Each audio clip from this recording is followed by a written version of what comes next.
आज हम देखने वाले हैं penetration testing. Basically penetration testing जो होता है वो हार्ट ऑफ एथिकल हैकिंग होता है। आज हम उसके बारे में इंट्रोडक्शन देखेंगे एंड इसमें हमको ये सब पता चलेगा व्हाट इज़ पेनिट्रेशन टेस्टिंग, ये क्यों इम्पोर्टेंट है, इसके क्या क्या टाइप्स होते हैं, क्या क्या स्टेप्स और क्या क्या फेजेस फॉलो करने पड़ते हैं, और डिफरेंट वो फेजेस में डिफरेंट टूल्स और टेक्निक्स जो है उसके बारे में भी जानेंगे। उस और फिर हम देखेंगे कि आपके सिस्टम में क्या वल्नरेबिलिटीज़ है जिसका फ़ायदा उठा के उसका पेनिट्रेशन हो सकता है, एंड ये करते हुए क्या चैलेंजेस होंगे एंड इसका फ्यूचर में कोई स्कोप है या नहीं उसके बारे में भी हम डिस्कस करेंगे। सबसे पहले हम बात करेंगे पेनिट्रेशन टेस्टिंग। इसका मतलब क्या है? पेनिट्रेशन टेस्टिंग नाम से पता चल रहा है ये आप एक साइबर अटैक कर रहे हो एक सिस्टम के ऊपर।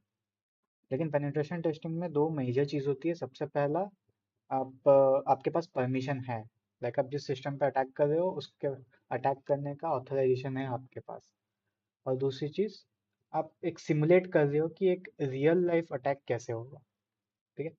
बेसिकली जो एथिकल हैकर्स होते हैं या फिर पेनिट्रेशन टेस्टर्स होते हैं या फिर जिसके पास भी स्किल्स होती है वो सब ये करते हैं एंड वो परमिशन लेते हैं परमिशन लेते हैं हैक करने की एंड फिर पेनिट्रेशन करने की कोशिश करते हैं सिस्टम में। और ये पेनिट्रेशन क्यों करते हैं? देखो, तुम अगर पहले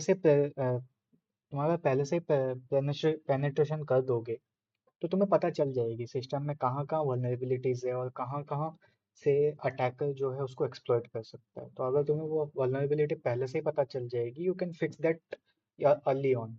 जबकि अगर तुम पेनिट्रेशन टेस्टिंग नहीं करोगे तो तुम्हें पता नहीं चलेगा कि कहाँ वल्नरेबिलिटी है। तो that can be easily taken into consideration and उसको आराम से क्रैक किया जा सकता है। तो ये एक बेनिफिट हो जाता है पेनिट्रेशन टेस्टिंग का। दूसरा है कि अगर आप ऑलरेडी पेनिट्रेशन टेस्टिंग कर चुके हो तो आपको पता है वल्नरेबिलिटी कहाँ है and you can fix those vulnerability. Vulnerability fix करने के बाद डेटा ब्रीच जो है बहुत कम हो जाता है। डेटा ब्रीच वहाँ होता है जहाँ वल्नरेबिलिटी होती है, लेकिन पेनिट्रेशन टेस्टिंग होने के बाद वल्नरेबिलिटी बहुत कम हो जाती है, तो डेटा ब्रीच भी बहुत कम हो जाता है। अब बात करेंगे different types of penetration testing. बहुत सारे डिफरेंट टाइप्स के होते हैं, जैसे एक्सटर्नल टेस्टिंग हो गया, internal testing, web application, social, wireless, उन सब के बारे में बताएंगे। पहला हो गया एक्सटर्नल टेस्टिंग। एक्सटर्नल टेस्टिंग मतलब आप जिस सिस्टम पे पेनिट्रेट करने की कोशिश कर रहे हो वो आपके नेटवर्क में प्रेजेंट है। मान लो आप कॉलेज में बैठे हो एंड कॉलेज के नेटवर्क से कनेक्टेड हो। एक दूसरा इंसान जिसको आप बोल रहे हो पेनिट्रेशन करने के लिए वो कॉलेज नेटवर्क से कनेक्टेड नहीं है, फिर भी वो आपके सिस्टम में पेनिट्रेशन करने की कोशिश कर रहा है। तो वो बाहर से एक अंदर के नेटवर्क को आने की कोशिश कर रहा है। वो होता है एक्सटर्नल टेस्टिंग। जबकि इंटरनल टेस्टिंग, वही सेम नेटवर्क में जो बंदा है वही ट्राई कर रहा है पेनिट्रेशन करने का, यानी आपका दोस्त हो गया, वो सेम नेटवर्क से कनेक्टेड होकर आपका पेनिट्रेशन कर। फिर आता है वेब एप्लीकेशन टेस्टिंग। जैसे वेब पेज हो गया, वेब सर्वर्स हो गया, या फिर जो सब वेब एप्लीकेशंस हो गए, उन सब के ऊपर जब आप पेनिट्रेशन टेस्टिंग करते हो, उन सब का वल्नरेबिलिटी क्रैक करने की कोशिश करते हैं, उसको वेब एप्लीकेशन टेस्टिंग बोलते हैं। काफ़ी सिंपल है। सोशल इंजीनियरिंग टेस्टिंग ये कोई कंप्यूटर पे नहीं होती, ये रियल लाइफ पे होती है। सोशल इंजीनियरिंग मतलब आप बातचीत से कैसे लोगों को फंसा सकते हो। सोशल इंजीनियरिंग टेस्टिंग उसी के ऊपर ही डिपेंड करती है। एक फॉर एग्जांपल, आपको कॉल्स आते हैं, स्कैम कॉल्स आते हैं कि आपको ये ओटीपी बताना है, आपको मिल गया। तो वो सोशल इंजीनियरिंग होती है। उसमें आप ट्राई करते हो सामने वाले का ट्रस्ट गेन करने का, उनका फेथ और बिलीफ गेन करने का, एंड फिर उस उनको ट्रिक करने का। तो बिना आप सिस्टम का यूज़ किए आप बस बातों ही बातों में एक इंसान के ट्रस्ट वर्च्यू को लेके आप उनको स्कैम कर सकते हो, या फिर आप उनको पेनिट्रेशन कर सकते हो उनके सिस्टम्स के ऊपर। फॉर एग्जांपल, आप ज़्यादा ट्रस्टेड इंसान पे बहुत ज़्यादा ट्रस्टेड इंसान है, तो हो सकता है आपको उसने अपना पासवर्ड दे रखा हो या फिर आईडी दे रखी हो। वो होता है सोशल इंजीनियरिंग। तो होता है वायरलेस नेटवर्क टेस्टिंग। यहाँ पे हम बिना किसी लैन केबल या इथरनेट केबल से और टेस्टिंग करने की कोशिश करते हैं, नेटवर्क के थ्रू टेस्टिंग करने की कोशिश करते हैं। यानी आप अ, मान लो आप यूएसबी के थ्रू कोई टेस्टिंग कर रहे हैं, या फिर कोई आपके लैपटॉप से कनेक्ट होकर टेस्टिंग कर रहा है, वो वायरलेस नहीं होता। लेकिन अगर कोई वाईफाई के थ्रू कर रहा है या फिर ब्लूटूथ के थ्रू कर रहा है, या फिर मतलब प्रॉक्सिमिटी रेंज है उस नेटवर्क के थ्रू कर रहा है, वो वायरलेस नेटवर्क टेस्टिंग होता है। तो ये है different types of penetration testing. इनमें भी बहुत सारा होता है, जैसे कि एक होता है white box testing, black box testing, और एक होता है grey box testing. White box में क्या होता है, आपको इंफॉर्मेशन पता रहती है कि सामने वाला इंसान के ऊपर में, सामने वाले इंसान का सारा इंफॉर्मेशन आपको पता रहता है, मोस्ट इंफॉर्मेशन। एंड आपको एक बेसिक आइडिया होता है कि आप किस चीज़ पे ऊपर अटैक कर रहे हो एंड क्या एक्सपेक्ट कर सकते हो। ब्लैक बॉक्स टेस्टिंग में आपको कोई आइडिया नहीं होता कि सामने वाले का क्या इंफॉर्मेशन है, मतलब आपको पता है कहाँ अटैक कर रहे हो, लेकिन आपको ये नहीं पता कि क्या क्या इंफॉर्मेशन मिल सकती है वहाँ पे। तो आपको एवरी प्रोसेस में देखना पड़ेगा। और ग्रे बॉक्स में आपको थोड़ा बहुत इंफॉर्मेशन पता रहता है, लेकिन इतना इंफॉर्मेशन भी नहीं कि आप पूरा इजीली पूरा प्रोसेस कर सको। फिर होता है फेजेस। पेनिट्रेशन टेस्टिंग में बेसिकली 5 फेजेस होते हैं।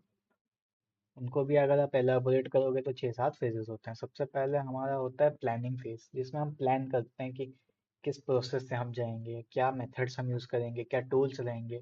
एंड इसी फेज में हम परमिशन भी लाते हैं, यानी जिस पेनिट्रेशन जिसके ऊपर कर रहे हैं, वो जिस सिस्टम के ऊपर कर रहे हैं वो सिस्टम ओनर का परमिशन, एक ऑथराइजेशन चाहिए। एंड इस फेज में आपको ये भी पता लगता है कि हम हमारे पास कितना एरिया है, कितने एरिया के अंदर हम ऑपरेट कर सकते हैं, और किस एरिया के लिए कौन सा टूल्स यूज़ होगा, क्या प्रोसेस होगा। वो होता है प्लानिंग फेज में। फिर होता है रिकॉन फेज या फिर रिकॉग्निजेंस, जिसमें हम ट्राई करते हैं इंफॉर्मेशन गैदर करने की, अपने टारगेट के बारे में ज़्यादा से ज़्यादा इंफॉर्मेशन गैदर करने की हम कोशिश करते हैं। जैसे उनका पोर्ट नंबर क्या है, कौन सा पोर्ट एक्टिव है, कौन आईपी नंबर क्या है उनका, किस नेटवर्क से कनेक्टेड है वो, उनका नाम क्या है, क्या क्या सर्विसेज अभी वो एक्टिवली रन कर रहे हैं, ये सब। स्कैनिंग भी वही सेम, उसका थोड़ा डिटेल्ड वाला वर्जन होता है। जब हम वहाँ पे जाएंगे तो पता चल जाएगा रिकॉन और स्कैनिंग में डिफरेंस क्या है। बट मोटा मोटी बोला जाए तो दोनों सेम चीज़ है। पता है एक्सप्लॉइटेशन, अभी आपको पता है, सारा इन्फॉर्मेशन पता है, आप अभी एक्सप्लॉइट करने की कोशिश करते हो। और एक्सप्लॉइटेशन से मतलब है, पहले आप वो सिस्टम में एक्सेस गेन करने की कोशिश करते हो, लाइक सिस्टम में घुसने की कोशिश करते हो। एंड फिर मेंटेन करने की कोशिश करते हो, यानी आप सिस्टम से बाहर ना निकल जाओ, आप वो सिस्टम में ही रहने की कोशिश करते हो। वो होता है एक्सप्लॉइटेशन फेज। ये सब करने के बाद लास्ट में रिपोर्टिंग होता है, यानी आपको रिपोर्ट देना पड़ता है कि क्या वल्नरेबिलिटी मिली है, आपने क्या टूल्स यूज़ किया, एंड ये वल्नरेबिलिटी को कैसे ठीक कर सकते हैं।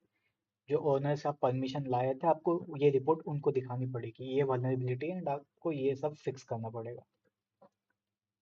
एंड अभी हम देखेंगे प्लानिंग फेज में, बेसिकली आपको सारा बता रखा है मैंने कि आपको सारा स्कोप क्या है, प्लानिंग क्या है, सब परमिशन से सब आपको इसी फेज में करना पड़ता है। ठीक है। और आपको ये भी देखना पड़ता है कि आप जो सब काम कर रहे हो वो लीगली भी सही है, एथिकली भी सही है, और जिस कंपनी के अंदर कर रही हो उसके रूल्स एंड रेगुलेशंस भी फॉलो कर रहे हो। बिकॉज एथिकल हैकिंग जो है वो एक बॉर्डर लाइन होती है। तो अगर आप थोड़ा सा भी कहीं पे रूल तोड़ते हो तो वो एथिकल हैकिंग से हट के नॉन एथिकल हो जाता है। So you have to always be careful कि आप जो भी कर रहे हो वो रूल्स एंड रेगुलेशंस के अंदर है, लीगली भी और कंपनी में भी। एंड इसमें बहुत सारे डिफरेंट एक्टिविटीज़ हम यूज़ करते हैं। जैसे कि पहले तो ऑथराइजेशन के बारे में बता दिया था, परमिशन मांगते हैं। एंड फिर हम स्कोप डिफाइन करते हैं, लाइक क्या एरिया हमको मिला है, किस एरिया में हमको वल्नरेबिलिटी स्कैन करने का परमिशन मिला है। मान लो हमको एक 4 रूम का कमरा है, मतलब एक फ्लोर है जिसमें 4 कमरे हैं, एंड हमको एक कमरे का परमिशन मिला है। तो हम बस वही एक कमरे में ही अपना काम कर सकते हैं, उसी में सारा वल्नरेबिलिटी ढूंढेंगे एंड बाहर आएंगे। इवन ये बाकी तीनों रूम्स खुले हैं, हम उनमें नहीं जा सकते क्योंकि हमें उन तीनों रूम्स का परमिशन नहीं मिला है। तो यहाँ पे हो जाता है ऑथराइजेशन और स्कोप डेफिनेशन की बात प्लानिंग फेज में। और जनरली हम लाइक बहुत सारे सॉफ्टवेयर यूज़ करते हैं प्लानिंग करने के लिए। जैसे जीरा सॉफ्टवेयर हो गया, सबसे फेमस जीरा ही है। वो एक प्रोजेक्ट मैनेजमेंट सॉफ्टवेयर है जहाँ पे आप एक एक फ्लो चार्ट बना सकते हो कि पहले कौन सा प्रोसेस आएगा, उस प्रोसेस में क्या टूल्स यूज़ कर सकते हो। या फिर आपको कोई और ऐसा सॉफ्टवेयर पता है तो आप वो भी यूज़ कर सकते हो, लेकिन मोस्ट यूज जो होता है वो जीरा होता है, GIRA, जीरा। एंड हम प्लानिंग फेज में एक और चीज़ का कंसिडरेशन ये रखते हैं कि हम लीगली सही कर रहे हैं या फिर एथिकली सही कर रहे हैं। तो उसके लिए बहुत सारे डॉक्यूमेंट्स अवेलेबल हैं। जैसे कि फॉर एग्जांपल मैंने यहाँ पे 2 डॉक्यूमेंट्स लिखे हैं। एक है नेस्ट SP 800-115, और एक है पेनिट्रेशन टेस्टिंग एग्जीक्यूशन स्टैंडर्ड्स। ये दो जो है ये एथिकल हैकिंग के rules and regulations in general define करते हैं। अगर आप इन रूल्स के अंदर हो देन आपको कोई दिक्कत नहीं होगी। लेकिन अगर आप ये रूल को फॉलो नहीं कर रहे हो, देन आप लीगली देन आप लीगली एक चैलेंजिंग थिंग कर रहे हो and you have to reconsider. फिर आता है रिकॉग्निजेंस फेज, जो कि हम नेक्स्ट वीडियो में बात करेंगे। तो अभी के लिए थैंक यू।